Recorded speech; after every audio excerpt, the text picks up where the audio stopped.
Malappuram Thiruvali village office assistant കൈക്കൂലി വാങ്ങുന്നതിനിടെ പിടിയിൽ.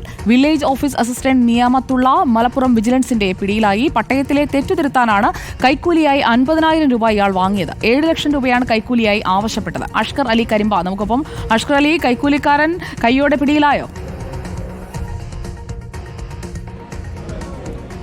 സുജ, അല്പസമയം മുമ്പാണ് ഇത്തരത്തിൽ കാരക്കുന്ന് വെച്ച് മലപ്പുറം വിജിലൻസ് നടത്തിയ പരിശോധനയിൽ ഇയാൾ പിടിയിലാവുന്നത്. തിരുവാലി വില്ലേജ് ഓഫീസിലെ ഫീൽഡ് അസിസ്റ്റൻ്റാണ് ഇപ്പോൾ വിജിലൻസ് പിടികൂടിയിട്ടുള്ള നിയമത്തുള്ള എന്ന് പറയുന്നത്.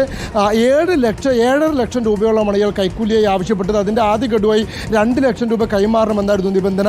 ആ 2 ലക്ഷം രൂപയിലെ തന്നെ അഡ്വാൻസ് തുകയായിട്ടുള്ള 50,000 രൂപയാണ് ഇന്ന് കൈമാറാൻ ശ്രമിച്ചത്. അത് കൈമാറാൻ ശ്രമിക്കുന്നതോടെ കൈയോടെ തന്നെ വിജിലൻസ് പിടികൂടുകയായിരുന്നു.